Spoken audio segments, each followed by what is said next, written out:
Selanjutnya saya akan masuk ke daftar karyawan. Ini modul khusus ya.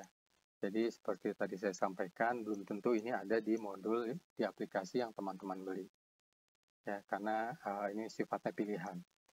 Jadi tujuannya adalah kalau teman-teman ingin melihat rekap dari karyawan, apakah itu sales ataupun karyawan non-sales, lebih detail, kemudian ingin membuat slip gaji, ini bisa digunakan.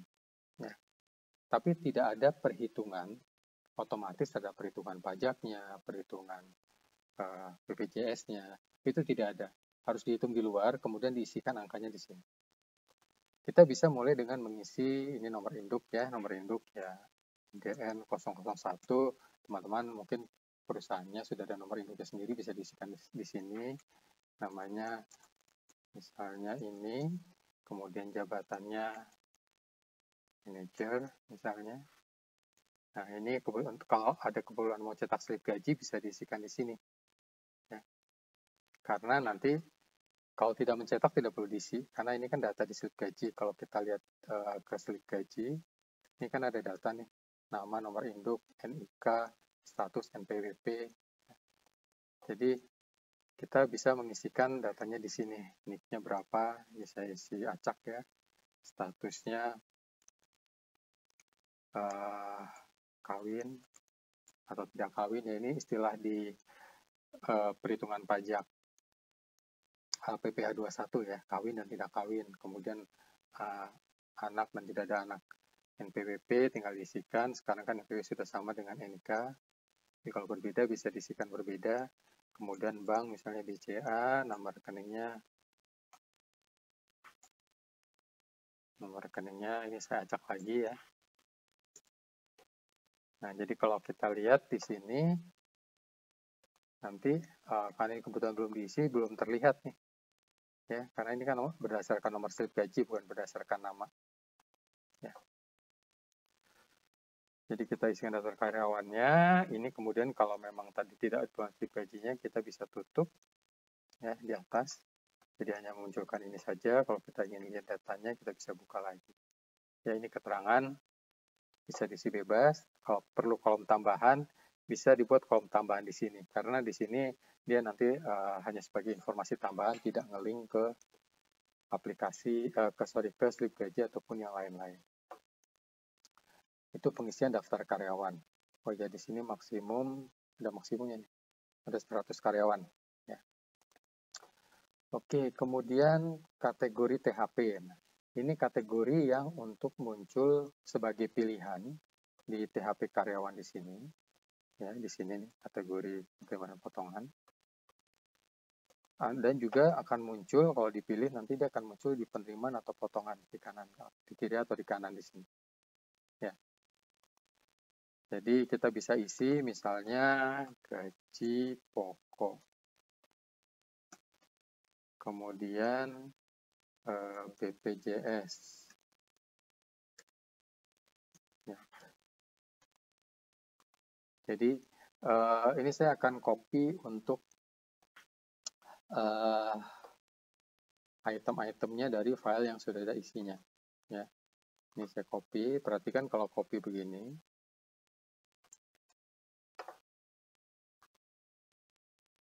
Ya.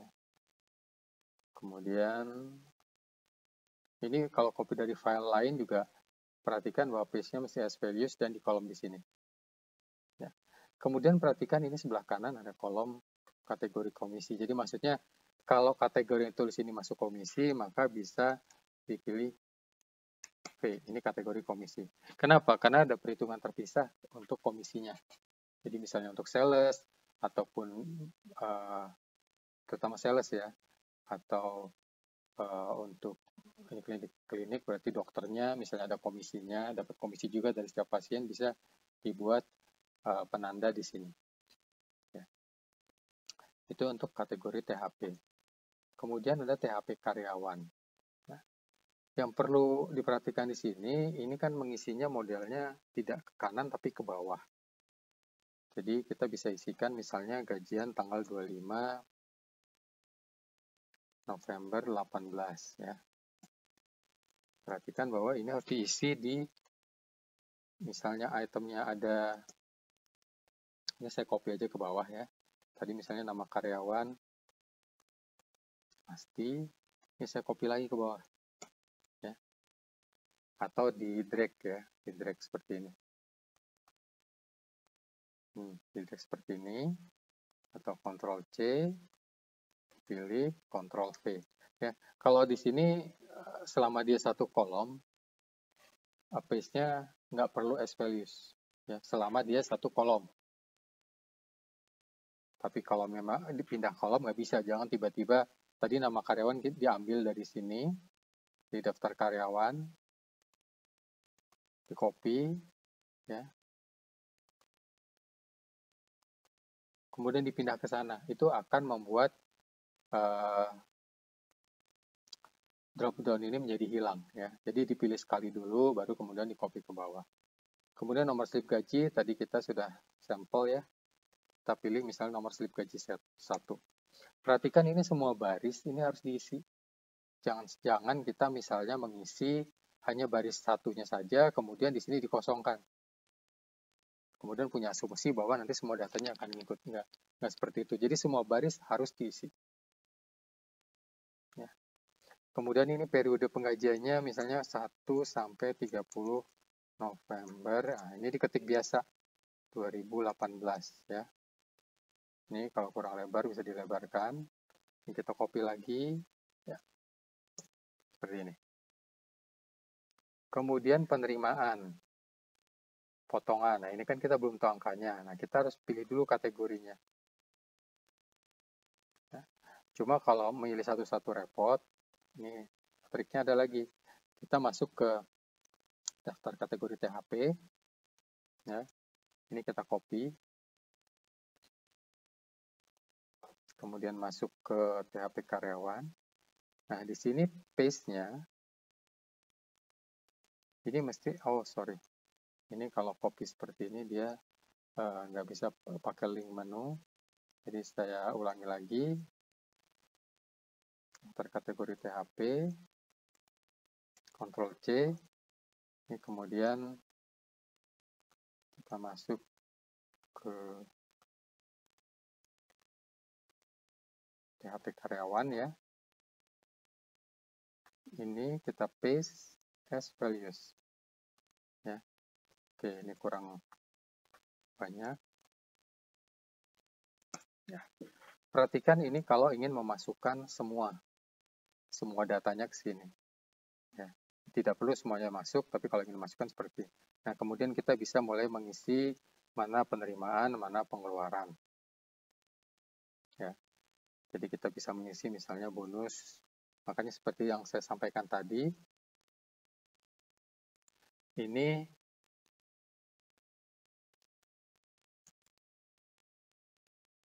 ya, tunjangan.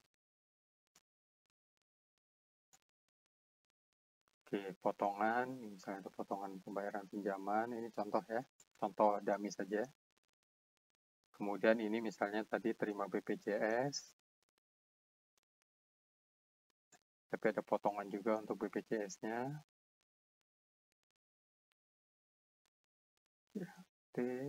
Oh ini potongan ya. Saya kebetulan tidak hafal, tapi saya buka yang udah ada isinya saja ya.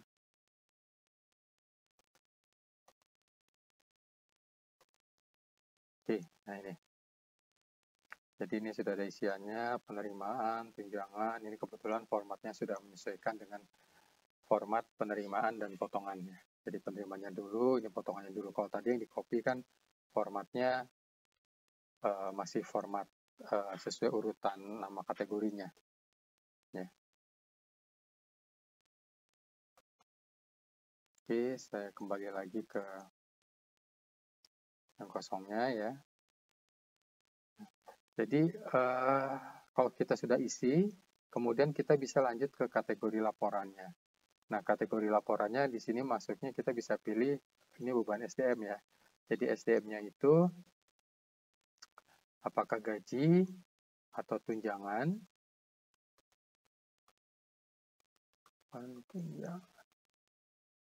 atau lain-lain. kemudian rekening laporannya, jadi ditransfernya dari mana, misalnya dari bank BCA, kita bisa isi seperti ini, dan seterusnya. Dan perhatikan tadi semuanya harus diisi, ya, keterangan sebagai tambahan. Saya akan buka yang sudah ada isinya lagi, ya, ini beban gaji, beban tunjangan, kemudian ini ada pinjaman karyawan jadi kasbon, ya. Jadi kalau kita sudah isi seperti ini kalau kita, dan slip gajinya udah diisi ya, ini kalau kita cek di cetak slip gaji, dia akan muncul kalau kita pilih misalnya kode 001 tadi, nama, periode, kemudian item-itemnya, ya. Hanya perhatikan ya, kalau memang ada item yang kita tidak ingin masukkan, sebagai contoh kita lihat di sini. Ini ada komisi. Komisi ini tidak ingin masuk ke slip gaji. Caranya gimana? Nomor slip gajinya jangan dipilih. Ya. Ini hanya tidak masuk ke slip gaji, tapi dia akan tetap masuk ke laporan. Ya, perhatikan dia akan masuk ke beban tunjangan karyawan, komisi, dan akan mengurangi rekening BCA perusahaan. Tapi dia tidak akan muncul di slip gaji. Demikian juga kalau misalnya pinjaman tidak ingin dimasukkan, nomor slip gajinya boleh dikosongkan. Ya, kita lihat pinjaman karyawan ada 100.000. Kalau memang tidak ingin dimasukkan, ini bisa kita hilangkan, ya, kita delete. Kalau kita lihat ke slip gaji, pinjamannya sudah tidak ada, ya. Itu untuk yang bagian THP karyawan. Nah, kemudian biar tidak terlalu capek, jadi begini, teman-teman setelah buat satu ini, ya, teman-teman bisa copy. Tadi kan seperti sudah saya sampaikan, mengcopy di kolom yang sama itu bisa langsung. Jadi teman-teman bisa seperti ini, ya. Di copy untuk nama yang sama, kemudian di sini langsung Ctrl V di paste.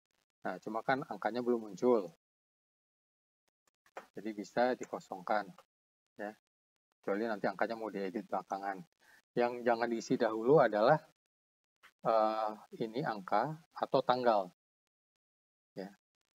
Jadi tanggal ini tidak diisi agar tidak masuk ke laporan, karena ini kan tujuannya untuk nanti untuk bulan berikutnya biar nggak ngetik satu-satu, langsung aja copy seperti ini, ya. Termasuk juga nanti kalau rekeningnya sama semua bisa di copy. Jadi bisa dibuat hingga 24 bulan atau 12 bulan, ya, dengan asumsi misalnya karyawan kontrak 6 bulan, kontrak 1 tahun, bisa diisi seperti ini ke bawah. Dan juga perhatikan ini juga tidak harus urut tanggal, dalam artian begini, misalnya ini biar mudah, bagian awal ini adalah untuk karyawan induk nomor 1, jadi dibikin ada 12 bagian. Setelah itu baru karyawan berikutnya. Hanya saja kan repotnya kalau tidak per bulan, nanti setiap gajian kita harus ngecek dulu nih per 12 bagian ke bawah dan seterusnya. Ya. Itu untuk THP karyawan. Kemudian berikutnya ada daftar komisi atau share. Saya pindah lagi ke file kosongnya. Nah, ini. Jadi misalnya ada komisi penjualan atau komisi dokter. Ini kita bisa isikan namanya di sini, ya. Nanti dia akan menjadi pilihan di bagian komisi dan share ini. Nah, ini komisi atau bagi hasil karyawan ini ada hubungannya dengan transaksi, di mana yang biru ini nanti akan mengambil data dari transaksi. Jadi saya akan pindah dulu ke yang sudah ada isinya. Ya. Jadi misalnya diisi tanggal 8. Kita pilih invoice 1 nih. Ya. Nomor urut invoice-nya 1. Nah, kemudian akan muncul nih itemnya berdasarkan invoice 1. Ini kita di penjualan. Invoice 1 nomor urut 1 konsultasi dokter gigi. Ini dokter giginya ada komisi di sini. Jadi kita balik lagi komisi dan share. Nah, di sini kita isikan, ya, komisinya berapa? 40.000. Kalau misalnya ada lebih dari 1 orang, yang mendapatkan komisi untuk satu jenis layanan, ini teman-teman bisa memilihnya lagi di sini. Ya. Jadi sebenarnya misalnya dapatnya dokter, tapi kemudian di sini untuk konsultasi yang sama, misalnya ada perawatnya yang dapat ya. Jadi di sini kita bisa pilih nama perawatnya di sini, hanya saja mungkin komisinya lebih kecil gitu kan. Ya, ini contoh ya, jadi jangan dilihat angkanya nggak rasional karena ini adalah contoh dummy saja. Saya menginformasikan cara pengisiannya. Ya. Oke, itu untuk komisi dan bagi hasil. Oh, di sini ada rekapnya. Jadi perhatian tadi kan Santi dapat 10.000, kemudian tadi Dani dapat 40.000. Jadi sudah ada hitungannya rekap komisinya secara otomatis. Dan perhatikan karena ini komisinya tidak terhubung dengan THP, jadi teman-teman harus melihat di sini misalnya total komisi adalah sekian, ya. Angkanya kemudian bisa di copy paste as values ya, atau ditulis ulang di THP karyawan pada saat pembayaran bulanannya. Ya. Jadi bisa diisikan di sini, ini seperti ini komisi beban tunjangan karyawan. Ya, ini diketik manual atau di copy paste as values. Itu untuk bagian modul pengisian di karyawan. Ada satu lagi, sebenarnya ini laporan THP karyawan ya, nanti mungkin ada yang menunya berbeda, tidak ada masalah, tapi judulnya tetap sama. Ini adalah rekap THP karyawan per bulan. Nanti kemungkinan di aplikasi yang teman-teman terima, ini modulnya ada di sebelah kiri laporannya. Ya. Atau namanya rekap THP karyawan. Oke, itu untuk bagian pengisian modul karyawan.